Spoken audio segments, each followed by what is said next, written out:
GeM TV நேயர்களுக்கு அன்பு வணக்கங்களை கூறிக்கொண்டு ஒவ்வொரு ஆன்மீக விஷயத்தை பற்றி இந்த நிகழ்ச்சியிலே பார்த்து கொண்டிருக்கின்றோம். அந்த வகையில் இன்றைய நாளிலே ஒரு சிறப்பானதொரு ஆலயத்தை பற்றி சிந்திக்க இருக்கின்றோம். சிதம்பரம் நடராஜர் திருக்கோவில். பெரியவர்கள் ஒன்று சொல்வார்கள், என்னவென்றால் தங்களுடைய குலதெய்வம் என்னவென தெரியாதவர்கள் சிதம்பரம் நடராஜரை வந்து தரிசித்தால் குலதெய்வத்தை தரிசித்த புண்ணியம் கிடைக்கும் என சொல்வார்கள். ஆகவே அப்படிப்பட்ட அற்புதமான தலம் இந்த சிதம்பரம் நடராஜர் கோவில். சிதம்பர ரகசியம் என சொல்வார்கள்.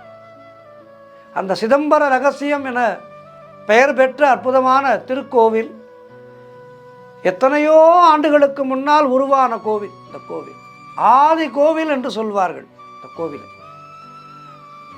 நடராஜ பெருமானால் உருவாக்கப்பட்ட திருக்கோவில். இந்த கோவில் இங்கு இருக்கின்ற தீட்சிதர்கள் எல்லாம் வழி வழியாக இங்கு பரம்பரையாக பூஜை செய்பவர்கள். அதேபோல் உண்டியல் இல்லாத திருக்கோவில் சிதம்பரம் நடராஜர் கோவில் என்ற சிறப்பு பெற்றது. மிகச் சிறப்பான ஆலயம். இந்த சிதம்பரம் நடராஜர் திருக்கோவிலை பற்றித்தான் இன்று நாம் இதில் இருக்கின்ற அற்புதமான அறிவியல் சார்ந்த ரகசியங்களை எல்லாம் இன்றைய நிகழ்ச்சியிலே நாம் பார்க்க இருக்கின்றோம். இந்த கோவிலிலே இருக்கின்ற மூர்த்தமானது நடராஜ மூர்த்தி எத்தனையோ பன்னெடுங்காலத்துக்கு முன்னால் உருவான அற்புதமான ஒரு பொக்கிஷம் நமக்கெல்லாம். அறிவியல், பொறியியல், புவியியல், கணிதவியல், மருத்துவவியல் என எல்லா விதமான ஆச்சரியங்களின் வடிவமாக இருக்கின்றது இந்த கோவில். நம்முடைய முன்னோர்கள் செய்த எல்லா செயல்களுமே ஒரு தெளிவான சிந்தனையை நோக்கியே இருக்கும். அப்படி அவர்கள் நிர்ணயித்த பிரம்மாண்டமான கற்கோவில்களுக்கு பின் இருக்கின்ற அற்புதங்களை நாம் பார்த்து கொண்டே இருக்கின்றோம். எத்தனையோ கோவில்களிலே எத்தனையோ அதிசயங்கள் இருக்கின்றது. சிதம்பரம் நடராஜர் கோவிலிலே இருக்கின்ற அற்புதமான ரகசியங்கள் என்று பார்த்தால், இந்த கோவில் அமைந்திருக்கின்ற இடமானது உலகினுடைய பூமத்திய ரேகையினுடைய சரியான மையப்பகுதி என குறிப்பிடப்படுகின்றது. Centre point of world's magnetic equator என சொல்கின்றார்கள்.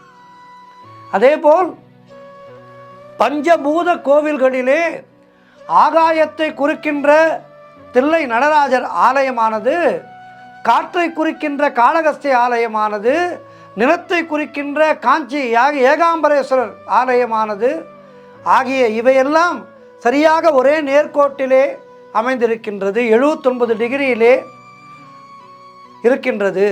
வானத்திலே மேலே இருந்து பார்த்தால் இவை துல்லியமாக நமக்கு விளங்கும். அன்றைக்கு எந்த விதமான வசதிகளும் இல்லாத காலகட்டத்திலே இப்படிப்பட்ட ஆலயத்தை அமைத்திருப்பது என்பது ஒரு மிகப்பெரிய பொறியியல் மற்றும் புவியியலுடைய உச்சகட்ட அதிசயமாக பார்க்கப்படுகின்றது. மனித உடலை அடிப்படையாக கொண்டு அமைக்கப்பட்டிருக்கின்ற இந்த சிதம்பரம் திருக்கோவிலானது 9 வாயில்களோடு அமைந்திருக்கின்றது. மனிதனுக்கு இருப்பதும் 9 வாயில்கள் தான். விமானத்தின் மேலே இருக்கின்ற பொற்கூரையானது 21,600 தங்கத் தகடுகளை கொண்டு வேயப்பட்டிருக்கின்றது. மனிதன் ஒரு நாளைக்கு சராசரியாக விடுகின்ற மூச்சு, அதாவது சுவாசிக்கின்றது 21,600 தடவைகள் என்பது குறிப்பிடத்தக்கது. இந்த 21,600 தகடுகளை வேய 72,000 தங்க ஆணிகள் பயன்படுத்தப்பட்டிருக்கின்றது. 72,000 என்ற எண்ணிக்கை நமது மனித உடலில் இருக்கின்ற ஒட்டுமொத்த நாடிகளை குறிக்கின்றது. இதிலே கண்ணுக்கு தெரியாத உடலின் பல பாகங்களுக்கு சக்தியை கொண்டு சேர்ப்பவையும் அடங்கும். திருமந்திரத்திலே திருமூலர் மாடுராக்கை வடிவு சிவலிங்கம், திருமந்திரத்திலே திருமூலர் சொல்கின்றார், மானுடர் ஆக்கை வடிவு சிவலிங்கம், மானுடர் ஆக்கை வடிவு சிதம்பரம், மானுடர் ஆக்கை வடிவு சதாசிவம், மானுடர் ஆக்கை வடிவு திருக்கூத்தே என முடிக்கின்றார். அதாவது மனிதன் வடிவிலே சிவலிங்கம், அதுவே சிதம்பரம், அதுவே சதாசிவம், அதுவே அவருடைய நடனம் என பொருள்பட கூறுகின்றார் திருமூலர். பொன்னம்பலம் சற்று இடதுபுறமாக அமைக்கப்பட்டிருக்கின்றது. நம்முடைய உடலிலே இதயத்தை இது குறிப்பது. இந்த இடத்தை அடைய 5 படிகள் ஏற வேண்டும். இந்த 5 படிகளைத்தான் பஞ்சாட்சர படி என கூறுகின்றார்கள். அதாவது சிவாய நம, இந்த 5 எழுத்தே அது கனகசபை பிற கோவில்களிலே இருப்பதை போன்று நேரான வழியாக இல்லாமல் பக்கவாட்டத்திலே இருக்கின்றது. இந்த கனகசபை தாங்க 4 தூண்கள் இருக்கின்றது. இவை 4 வேதங்களை குறிக்கின்றது. பொன்னம்பலத்திலே 28 தூண்கள் இருக்கின்றன. இவை 28 ஆகமங்களையும் சிவனை வழிபடுகின்ற 28 வழிமுறைகளையும் குறிக்கின்றது. இந்த 28 தூண்களும், அதாவது இந்த 28 தூண்களும் 64 என மேற்பலகைகளை கொண்டு மூடுள்ளது. 64 கலைகளை கொண்டு குறிக்கின்றது. இதன் குறுக்கிலே செல்லுகின்ற பல பலகைகள் மனித உடலிலே ஓடுகின்ற இரத்த நாளங்களை குறிக்கின்றது. பொற்கூரையின் மேலே இருக்கின்ற 9 கலசங்கள் 9 வகையான சக்தியை குறிக்கின்றது. அர்த்த மண்டபத்திலே இருக்கின்ற 6 தூண்கள் 6 சாஸ்திரங்களையும், அர்த்த மண்டபத்தின் பக்கத்திலே உள்ள மண்டபத்திலே உள்ள 18 தூண்கள் 18 புராணங்களையும் குறிக்கின்றது. சிதம்பரம் நடராஜர் ஆடிக்கொண்டிருக்கின்ற அந்த ஆனந்த தாண்டவமானது காஸ்மிக் டான்ஸ் என பல வெளிநாட்டு அறிஞர்களால் அழைக்கப்படுகின்றது.